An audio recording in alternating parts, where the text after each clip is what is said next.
ધોરણ 10 મેથ્સમાં આજે આપણે નવા ચેપ્ટરની શરૂઆત કરીએ. ચેપ્ટર નંબર 6 ત્રિકોણ. તૈયાર બધા?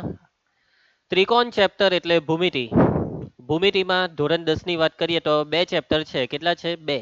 એક છે ત્રિકોણ અને બીજો વર્તુળ. આ બે ચેપ્ટર આપણે ભૂમિતિમાં તૈયાર કરવાના છે. નવમા ધોરણમાં યાદ હોય તો લગભગ 4 કે 5 ચેપ્ટર આવતા.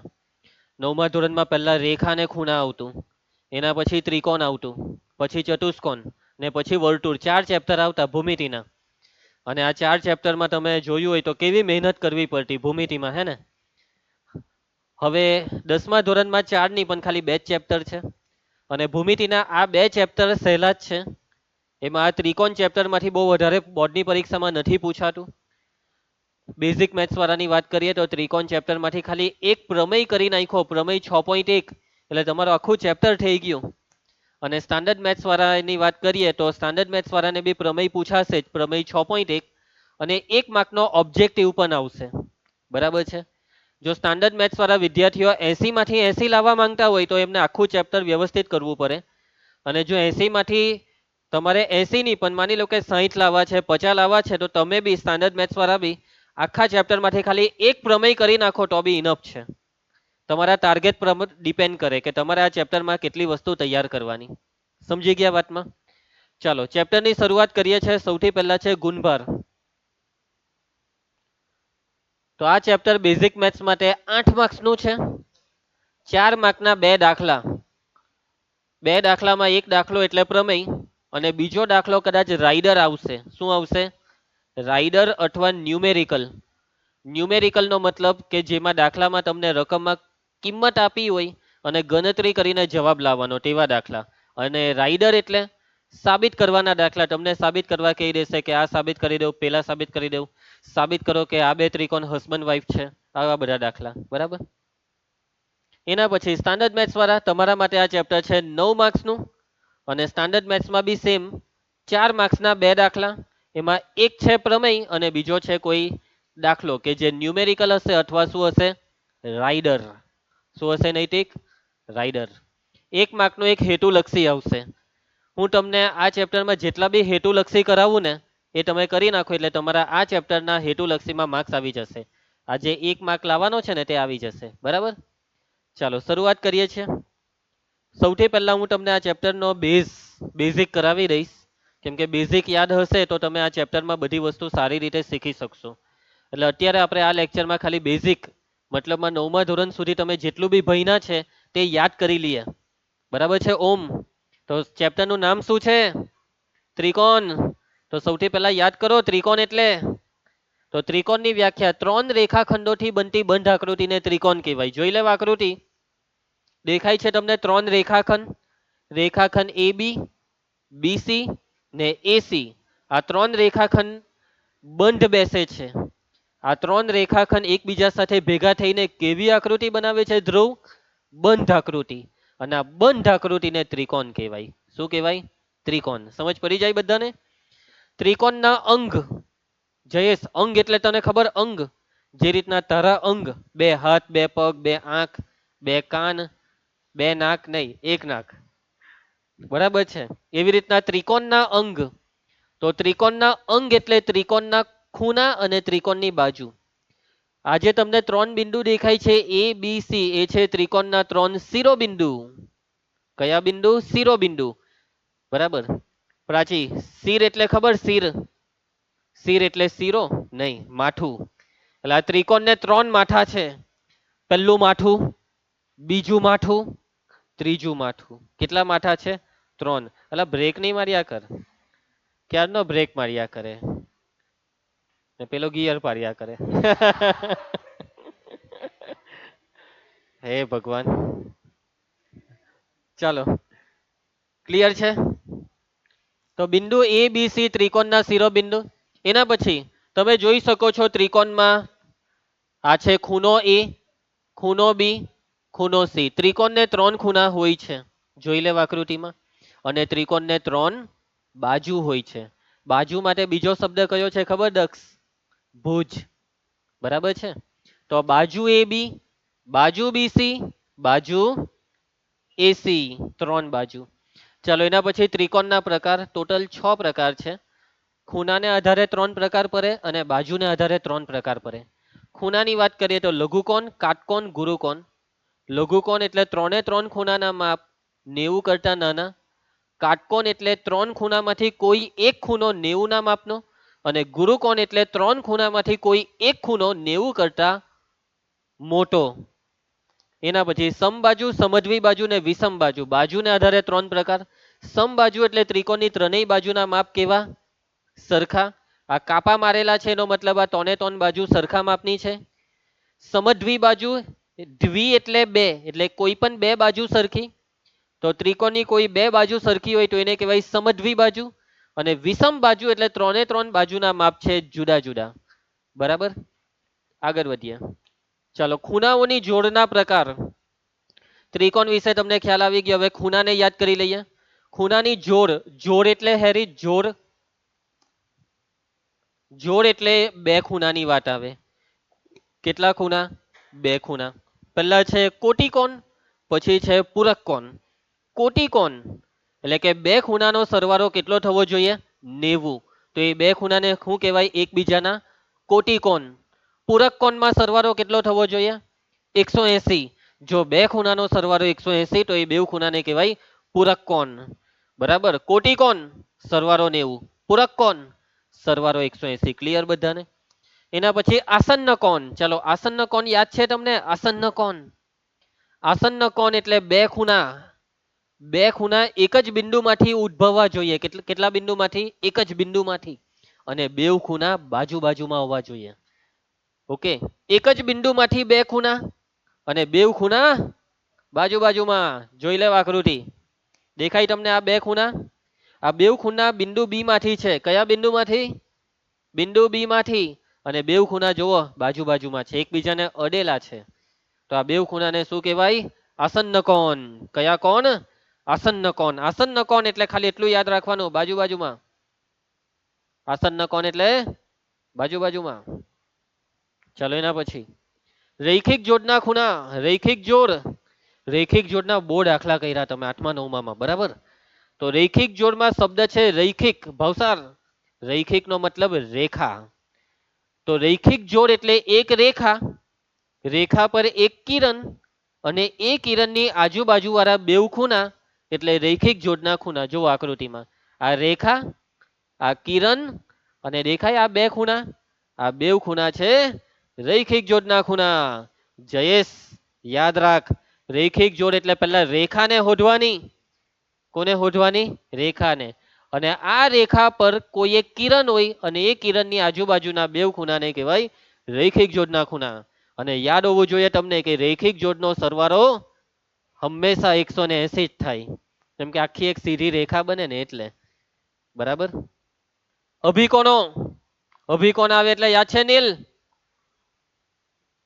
ચોકરી. બે રેખા પરસ્પર છેદે. બે રેખા પરસ્પર છેદે તો છેદ બિંદુ આગળ જુઓ કેટલા ખૂણા બને? 4. 1 2 3 ને 4. આ ચાર ખૂણામાં હમ જે ખૂણા આવે ને, હમ હમે ખૂણા એકની સામે, એકની સામે એટલે એમ જવાનું 3. તો 1 અને 3 અભિકોણ ને 2 અને 4 અભિકોણ. ઓળખાણ થાય અભિકોણની? હે હિમાંશુ? અભિકોણમાં પહેલી જોડ 1 ને 3 ને બીજી 2 ને 4. બરાબર. અને અભિકોણ વિશે તમે શું શીખેલા 9માં? અને પ્રમેયમાં શું શીખેલા? સામસામેના શબ્દ નહીં બોલવાનો. અભિકોણ સમાન. બરાબર. પરસ્પર છેદતી રેખાથી બનતા અભિકોણો સમાન હોય છે. આવું તમારું પ્રમેયનું વિધાન 9માં હતું. અભિકોણના માપ હંમેશા કેવા હોય? સરખા હોય. યાદ રાખજો. બરાબર. ચાલો, એના પછી બે રેખાની છેદિકાથી બનતા ખૂણા. બે રેખા, કેટલી રેખા નૈતિક? અને એ બે રેખાની કોણ? છેદિકા. ચાલો, તો આ છે પહેલી રેખા અને આ છે બીજી રેખા. જોઈ તમે બેવ રેખાને? હવે હું દોરીશ આ બેવ રેખાની કોણ? છેદિકા. રેખા એલ અને એમ ની છેદિકા. તો આ છે બેવ રેખાની છેદિકા. જોઈ તમે છેદિકાને? છેદિકાનું નામ શું આપીએ આપણે? ટી નામ આપીએ. ચાલો, હવે તમને છેદ બિંદુ દેખાય? છેદ બિંદુ આ પહેલું ને આ બીજું. આ છેદ બિંદુ આગળ કેટલા ખૂણા બન્યા? 4 ને અહીંયા પણ કેટલા? ટોટલ કેટલા થયા? 8. નંબર આપી દઈએ 1 2 3 4 5 6 7 8. ચાલો હવે ટોટલ 3 જોડને યાદ કરો. નંબર 1 જે છે એને એ રાખો. અનુકોણની જોડ. કઈ જોડ? અનુકોણની જોડ. ચાલો અનુકોણની જોડ કેવી રીતના ઓળખતા? યાદ આવ્યું તમને? કેવી રીતના ઓળખતા આપણે અનુકોણની જોડને? સ્લાઇડર. બરાબર. બારીને કેવી રીતના આપણે ખસેરીએ એવી રીતના ખૂણાને ખસેરવાનો. તો જોવો એક એક કરીને આપણે લખીએ. પહેલું તો જુઓ, પહેલા આપણે આ ખૂણો 1 લઈએ. દેખાય ખૂણો 1? હવે આ છેદિકા છે ને ત્યાં તમારો હાથ સરકાવો, નીચે સ્લાઇડ કરાવો. તો હવે કયો આવ્યો? 5. 1 ની નીચે 5. કેમ નિધિ તું આટલી ખુશ થઈ ગઈ? જા તું. સ્લાઇડર. ખૂણો 1 ને ખૂણો 5. ભાઈ તમે પકડાય જ જાય, તમે કઈ બી કરે પકડાય જ જવાના. તો બી યાર કેમ તમે કઈ ને કઈ કર્યા કરે? કેમ યાર? ચાલો એ ઓકે, ખૂણો 1 ને ખૂણો 5. એના પછી ધ્યાન આપજો. હવે મને આ ખૂણા 2 નો અનુકોણ લખાવો. 6. ખૂણો 2 ને ખૂણો 6. ચલો એના પછી કઈ જોડ આવશે? ખૂણો 4. 4 ની નીચે આવો તો કયો આવશે? 8. ખૂણો 4 અને ખૂણો 8. અને છેલ્લું ખૂણો 3 ને ખૂણો 7. બધાને ખ્યાલ આવી ગયો? તમને જો આ સ્લાઇડર વાળામાં નહીં ફાવે ને તો તમે બીજો એક આકાર બી આવે, એફ આકાર. 4 પ્રકારના એફ બનાવવાના. એક આવો એફ, એક આ ઊંધો એફ, એક એના કરતા બી ઊંધો એફ ને એક સૌથી ઊંધો એફ. એમાં આ બે ખૂણા અનુકોણ કહેવાય. આ બે ખૂણા સમજ્યા? હવે જો અહીંયા તમે આવી રીતના એક એફ બનાવી દો. એમ જોયો તમે એફ બન્યો તે? દેખાય બધાને એફ? તો આમાં કયા ખૂણા આવ્યા? 3 આવ્યો ને 7. એટલે આ બે ખૂણાને શું કહેવાય? અનુકોણ. તમને જેમ ઠીક લાગે તેમ એફ યાદ રાખવું હોય તો એફ ને સ્લાઇડર યાદ રાખવું હોય તો સ્લાઇડર. ચાલો એના પછી નંબર 2 એટલે કે બી. અંતઃયુગ્મ કોણની જોડ. કઈ જોડ? અંતઃયુગ્મ કોણ. રિયા, ઓ રિયા યાદ છે તને આમાં કેવી રીતના યાદ રાખવાનું? ઝેડ આકાર. કયો આકાર નૈતિક? ઝેડ આકાર. ચલો ચટ્ટો ને ઊંધો બેવ ઝેડ બનાવીશું. પહેલા ચટ્ટો ઝેડ બનાવો. કયા બે ખૂણા આવી ગયા? 4 આવી ગયો ને 6. તો નંબર 1 ખૂણો 4 અને ખૂણો 6. ચાલ એના પછી ધ્રુવ ઊંધો ઝેડ બનાવ. ચાલ ઊંધો ઝેડ જો આપણે બનાવીએ તો કયા બે ખૂણા આવી ગયા? ખૂણો 3 ને ખૂણો 5. સમજ પડી? ચાલો એના પછી છેલ્લું છેદિકાની એક જ તરફના અંતઃકોણો. છેદિકાની એક જ તરફના અંતઃકોણની જોડ. ચાલો એનો આકાર યાદ છે તમને? આકાર યસ, સી આકાર. ચટ્ટો સી, ઊંધો સી. કેટલીક આકૃતિમાં યુ આકાર બી બને. યુ આકાર. ચટ્ટો યુ ને ઊંધો યુ. બરાબર. અત્યારે આપણે આકૃતિ આ પ્રમાણે છે એટલે આમાં જે સી પહેલા આ સી બન્યો. બરાબર. એમાં કયા બે ખૂણા આવી ગયા? ખૂણો 3 ને ખૂણો 6. નંબર 1 ખૂણો 3 અને ખૂણો 6 ઊંધો સી. ઊંધો સી બનાવીએ તો ખૂણો 4 ને ખૂણો 5. બરાબર. કેટલીક વખત આકૃતિ કેવી આવી જાય કે આ બે રેખાની છેદિકા એમ આવી જાય તો તમારા એના યુ આકાર. તો આ બે ખૂણા છે છેદિકાની એક જ તરફના અંતઃકોણ. ખ્યાલ આવી જશે બધાને? ચાલો ખૂણા ઓળખતા આવડવા જોઈએ કેમ કે આ ચેપ્ટરના કેટલાક દાખલામાં આ બધી વસ્તુની જરૂર પડશે એટલા માટે કરાવીએ છીએ. બરાબર. હવે 9મા ધોરણમાં મેં ભણાવેલું કે આ જે અનુકોણની જોડ છે ને તેના માપ કેવા થાય? સરવાળો 180 થાય કે માપ સરખા થાય? તો યાદ રાખજો અનુકોણના માપ સરખા થાય, અંતઃયુગ્મ કોણના બી માપ સરખા થાય અને અંતઃકોણ પૂરક હોય એનો સરવાળો 180 થાય. પણ એક વસ્તુ યાદ કરો હરખી રીતના કે અનુકોણના માપ સરખા એમનેમ નહીં થાય. ક્યારે થાય? કે જ્યારે સમાંતર રેખાની છેદિકાથી અનુકોણ બને કેવી રેખાની છેદિકા? સમાંતર રેખાની છેદિકા સ્થિર. કેવી રેખાની છેદિકા? સમાંતર રેખાની છેદિકા.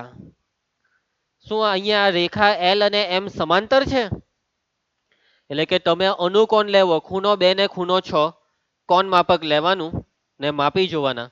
ખૂણો 2 ને ખૂણો 6 સરખા નહીં થશે.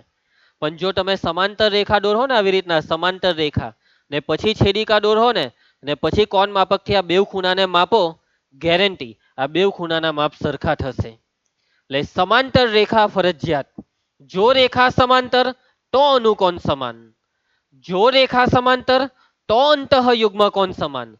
જો રેખા સમાંતર તો અંતઃકોણ પૂરક. યાદ રહેશે બધાને? જો રેખા સમાંતર હોય તો અનુકોણ સમાન થાય, અંતઃયુગ્મ કોણ સમાન થાય ને અંતઃકોણ પૂરક થાય. અને પૂરક શબ્દનો મતલબ છે સરવાળો 180. સમજ પડી ગઈ બધાને? આનું ઊંધું બી સાચું. એટલે કે જો અનુકોણ સમાન થાય તો રેખા સમાંતર, અનુકોણ સમાન રેખા સમાંતર, અંતઃયુગ્મ કોણ સમાન રેખા સમાંતર, અંતઃકોણ પૂરક રેખા સમાંતર. ક્લિયર? આપણે 9મા ધોરણમાં બહુ બધા દાખલા કરેલા. કેટલા દાખલા કરેલા? બહુ બધા દાખલા કરેલા. બરાબર છે? ચાલો આગળ વધીએ. અગત્યના પરિણામ. પહેલું પરિણામમાં તો હવે મારે કંઈ કહેવાનું આવે નહીં. ત્રિકોણના ત્રણેય ખૂણાનો સરવાળો કેટલો થાય? 180. ચતુષ્કોણના ચારેય ખૂણાનો સરવાળો કેટલો થાય? 360. એના પછી સમજવી બાજુ ત્રિકોણની સમાન બાજુની સામેના ખૂણા સમાન હોય છે. યાદ આવ્યો? બાજુ સમાન ખૂણા સમાન પણ સામેના. બરાબર? આ બે બાજુ સમાન છે તો સમાન બાજુની સામેના ખૂણા સમાન. બાજુ સમાન ખૂણા સમાન. એમ યાદ આવ્યું? બાજુ સમાન ખૂણા સમાન, ખૂણા સમાન બાજુ સમાન, બાજુ સમાન ખૂણા સમાન, ખૂણા સમાન બાજુ સમાન. બરાબર? જો આ બે બાજુ સમાન તો એની સામેના ખૂણા એટલે ખૂણો બી ને ખૂણો સી સરખો થાય. અને જો આ બે ખૂણા સરખા છે તો એની સામેની બાજુ એ બી ને એસી સમાન થાય. ક્લિયર બધાને? હની ધ્યાન આપ બેટા. ચાલો ત્રિકોણના ક્ષેત્રફળનું સૂત્ર તો યાદ જ હશે ને તમને? ત્રિકોણનું ક્ષેત્રફળનું સૂત્ર 1/2 પાયો ગુણ્યા વેધ. યાદ રાખજો. પ્રમેય 6.1 આ સૂત્ર કામ લાગશે. બરાબર? ત્રિકોણનું ક્ષેત્રફળનું સૂત્ર 1/2 પાયો ગુણ્યા પાયા પરનો વેધ. કોના પરનો વેધ? પાયા પરનો વેધ. બરાબર? હવે જો ક્ષેત્રફળના સંકેત 3 છે. પહેલા તો આખું વાક્ય લખી દઉં. વાક્ય નહીં લખવું હોય તો આ એના સંકેત છે એ આર લખીને કાઉન્સમાં નામ લખવાનું ત્રિકોણનું એબીસી. એ આર એટલે એરિયા, એરિયા એબીસી આવું વાંચવાનું. અને ત્રીજો સંકેત છે કઈ નહીં લખવાનું, ખાલી ત્રિકોણનું નામ એબીસી લખી દેવાનું. આગળ ત્રિકોણનો સંકેત નહીં પાડવાનું, હે ખાલી એબીસી એમ લખી દઈ તો આનો મતલબ બી એવું જ સમજવામાં આવશે કે ત્રિકોણનું ક્ષેત્રફળ. ખાલી એબીસી લખી દઉં કાં તો પછી એ આર લખીને કાઉન્સમાં એબીસી લખી દઉં. આ છે ક્ષેત્રફળનો સંકેત. ચાલો એના પછી બહિષ્કોણ અને અંતઃસમ્મુખ કોણ. કઈ યાદ છે આવું? બહિષ્કોણ, અંતઃસમ્મુખ કોણ. બહિષ્કોણ એટલે ત્રિકોણની બહારનો ખૂણો. કોની બહારનો ખૂણો? ત્રિકોણની બહારનો નહીં, ત્રિકોણની બહારનો ખૂણો. આમ આવું કેવું બોલે? અલા પાછો એક્સેલરેટર દબાવ્યા કરે છે ક્યાંના. હે ભગવાન, કોણ સમજાવે આને? ચાલો, પેટ્રોલ વગરની ગાડીમાં એક્સેલરેટર દબાવ્યા કરે. તો જો આ ત્રિકોણ એબીસી જોયું તું એ પ્રાચી? ત્રિકોણ એબીસી. ચાલ તું એક્સેલરેટર ની હોઠિયા કર. તું જયેશ ની જેમ એક્સેલરેટર હોઠે છે. ચાલો ત્રિકોણ એબીસી. ઓકે. ઓય આ જો પાછું હું કીધું ધ્રુવ તું એને? હું કીધું એને? નૈતિક આવું નહીં વિચારાય, આવું નહીં બોલવાનું. બરાબર? આવું સારું નહીં કહેવાય. આપણે હારા ઘરના છોકરા છે. આવું બધું નહીં બોલવાનું. ચાલો કઈ નહીં, નૈતિક બીજી વાર ધ્યાન રાખજે. આવું નહીં બોલવાનું. ભલે તું એના દોસ્તાને જ કીધું હોય. નહીં, આવું નહીં કહેવાનું. ત્રિકોણ એબીસી, ત્રિકોણ એબીસી. હવે જો કોઈ એક બાજુને લંબાવવાની, આ બાજુ બીસી છે. અલા પેલી તો નખમાંથી મેલ જ કર્યા કરતી છે ક્યારની. અલા હમણાં ટ્યુશન સાફ કરલું છે ને તો મેલ કર્યા કરે. ક્યારની નખમાંથી એમ એમ કરીને મેલ કર્યા કરે. હે ભગવાન, ધાર્મિક કેવો જમાનો આવી ગયો. ચાલો ઓકે, બસ હવે એકદમ સ્થિર બેસો અને સાંભળો અને સમજો. નિધિ તૈયાર? બરાબર ધ્યાન આપજે. કોની વાત ચાલે છે? બહિષ્કોણ અને નૈતિક મુખ કોણ, સોરી અંતઃ સમ્મુખ કોણ. તો ત્રિકોણ, ત્રિકોણની કોઈ એક બાજુને લંબાવી ઓમ, આ બાજુ બીસી ને લંબાવી. જેવી તમે બાજુને લંબાવો એટલે આ બહાર જે ખૂણો બને તેને શું કહેવાય? બહિષ્કોણ કહેવાય. બહિષ્કોણ એટલે બહાર બને, બહી એટલે બહારની તરફ. હવે જે બિંદુ પર બહિષ્કોણ બન્યો ને તે બિંદુ છોડી દેવાનું. બાકીના બે બિંદુ પર જે ત્રિકોણની અંદર જે બે ખૂણા છે, આ બે ખૂણાને આ બહિષ્કોણના અંતઃ સમ્મુખ કોણ કહેવાય. સમજ્યા બધા? બહિષ્કોણ જે બિંદુ પર બને તે બિંદુ છોડી દેવાનું અને બાકીના બે બિંદુ પરના ત્રિકોણના ખૂણા એને શું કહેવાય? અંતઃ સમ્મુખ કોણ. શબ્દ તેવો જ મતલબ. અંતઃ એટલે અંદર, સમ્મુખ એટલે થોબડું, અને એનું થોબડું બહિષ્કોણને જોતું છે એમ એવી ત્રાસી નજરથી. બરાબર છે? જ્યારે આ ખૂણો સી બહિષ્કોણને નહીં જોઈ શકે, કેમ કે બહિષ્કોણ પછાડી ખૂણો સી એમ કે રીતના જાય, ડોકું ફેરવવું પડે ને ફરે નહીં એટલું બધું ડોકું. સમજી ગયો તું? ફેરવતો એકવાર ડોકું. ચાલો આગળ વધીએ. રેડી? દક્ષ એકરૂપ આકૃતિ. ભાઈ એકરૂપ એટલે ખબર છે કે ભૂલી ગયા? એકરૂપ. આ લગન વાળું તો નહીં ભૂલાય. ચાલો ભાઈ, એકરૂપ એટલે એક જેવા રૂપ. તો એકરૂપનો મતલબ બે વસ્તુ યાદ રાખવાની: આકાર સમાન, કદ સમાન. બે આકૃતિના આકાર અને કદ બંને સમાન હોય તો તેને કહેવાય એકરૂપ આકૃતિ. આપણે આપણી જિંદગીમાં રોજ એકરૂપ આકૃતિ સાથે કામ કરીએ છીએ. નજર ફેરવીએ તો એટલી બધી વસ્તુ એક જેવી દેખાશે ને કે જેની હદ નથી. આ બે સોરી, અલા એમાં એટલું બધું કઈ હસવાનું હતું જ નહીં. આ બે ટ્યુબલાઇટ જોવો, બસ હવે બસ એક જેવી છે, એકરૂપ કહેવાય. એના પછી આ બધી સ્વિચ, સ્વિચ જોવો, પછી એના રેગ્યુલેટર, આ ચાર પંખા કલર હાથે એક જેવા છે. બરાબર છે? બેન્ચીસ ના પાટિયા જોવો, આખે આખી બેન્ચીસ ઘણી બધી એક સરખી છે. બસ આ આરચી વાળી બેન્ચ એક બધા કરતા અલગ છે. બરાબર? એટલે હા, મતલબમાં ઘણી બધી એકરૂપ આકૃતિઓ સાથે આપણે કામ કર્યા. આ તો ખાલી આપણે આપણા રૂમમાં નજર નાખીએ એટલે એટલી બધી વસ્તુ દેખાય. બરાબર? રૂમની બહાર જઈએ, દુનિયામાં ફરીએ, એટલી બધી એકરૂપ વસ્તુ હોય. ચાલો આગળ વધીએ. હવે આપણે ગણિતની વાત કરીએ તો મેથ્સમાં આપણે અભ્યાસ આવે એકરૂપ ત્રિકોણ. 9મા ધોરણમાં ભણેલા કયા ત્રિકોણ? એકરૂપ ત્રિકોણ. જો બે ત્રિકોણના અનુરૂપ ખૂણા સમાન હોય અને અનુરૂપ બાજુ પણ સમાન હોય તો તે બે ત્રિકોણને એકરૂપ ત્રિકોણ કહેવાય. એકરૂપ ત્રિકોણમાં બે વસ્તુ યાદ રાખવાની નિધિ. નંબર 1, અનુરૂપ ખૂણા સમાન. નંબર 2, અનુરૂપ બાજુ સમાન. યાદ રહ્યું છે? ખૂણા અને બાજુ. અનુરૂપ ખૂણા સમાન, અનુરૂપ બાજુ સમાન. અનુરૂપ ખૂણા સમાન, અનુરૂપ બાજુ સમાન. ક્લિયર બધાને? એકરૂપ ત્રિકોણ એક જેવા જ દેખાવાના છે ભાઈ. જો આ પહેલો ત્રિકોણ તો બીજો ત્રિકોણ બી સેમ આવો જ દેખાશે. માની લો કે પહેલા ત્રિકોણનું નામ છે એબીસી અને બીજા ત્રિકોણનું નામ છે પીક્યુઆર. ઓકે, તો ખૂણો એ અને ખૂણો પી, માની લેવો કે આ બે ખૂણા અનુરૂપ છે તો આ બે સરખા હોવા જોઈએ. ખૂણો બી અને ખૂણો ક્યુ પણ કેવા થવા જોઈએ? સરખા થવા જોઈએ. અને ખૂણો સી અને ખૂણો આર કેવા થવા જોઈએ? સરખા થવા જોઈએ. એટલે અનુરૂપ ખૂણા સમાન. ત્રણે ત્રણ ખૂણા આ ત્રણે ત્રણને સમાન છે. એના પછી અનુરૂપ બાજુ સમાન, એબી ને અનુરૂપ પીક્યુ, એટલે આ બે સરખી થવી જોઈએ. બીસી અને ક્યુઆર સરખા થવા જોઈએ. એસી અને પીઆર સરખા થવા જોઈએ. ક્લિયર બધાને? એટલે કે ખૂણો એ બરાબર ખૂણો પી, ખૂણો બી બરાબર ખૂણો ક્યુ થવો જોઈએ, ખૂણો સી બરાબર ખૂણો આર થવો જોઈએ. બાજુની વાત કરીએ તો એબી બરાબર પીક્યુ થવું જોઈએ.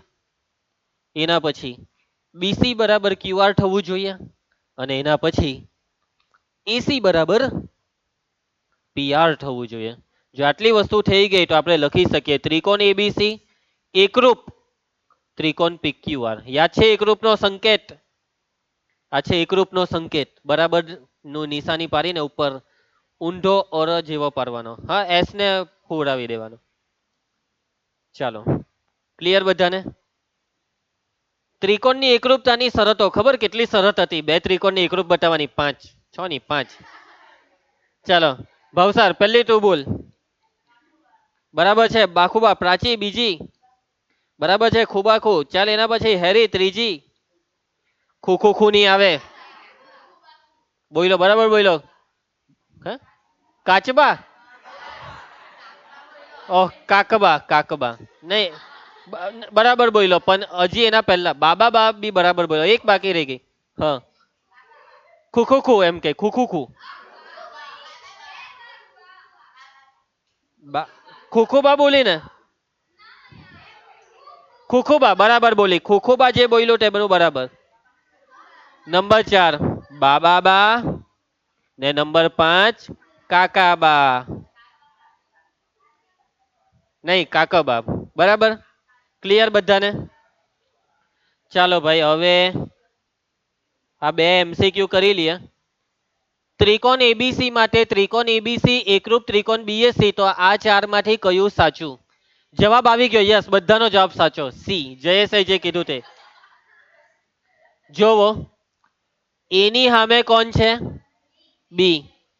એટલે ખૂણો એ ને ખૂણો બી સરખો થાય. બી ની સામે કોણ છે? એ. એટલે ખૂણો બી અને ખૂણો એ સરખો થાય. આ એ જ થયું. સી ની સામે કોણ છે? સી. એટલે ખૂણો સી અને ખૂણો સી સરખો થાય. તો કોઈ બી ખૂણો પોતે પોતાનો સરખો થાય. મતલબમાં આ બે જે એકરૂપતા તમને આપી છે એના પરથી આ એક વસ્તુ નીકળી જે ઓપ્શન સી માં છે. સમજ પડી ગઈ બધાને? સેમ એવો જ એમસીક્યુ. ચાલો આનો જવાબ બોલો જલ્દી. બરાબર બોલ્યા બધા જ. બી સાચો જવાબ છે. બી. ખૂણો પી બરાબર ખૂણો આર. એ ખૂણો ક્યુ બરાબર ખૂણો ક્યુ. બોલજો. ખૂણો ખૂણો આર બરાબર ખૂણો પી જે ઓપ્શન બી માં છે. બસ આજે આપણે આટલે રાખીએ છીએ અને આવતીકાલે આગળ વધીશું. ચાલો જેટલું પણ આજે કરાવ્યું છે તે કાલે વાંચીને આવજો, ઝેરોક્સ લઈને જજો.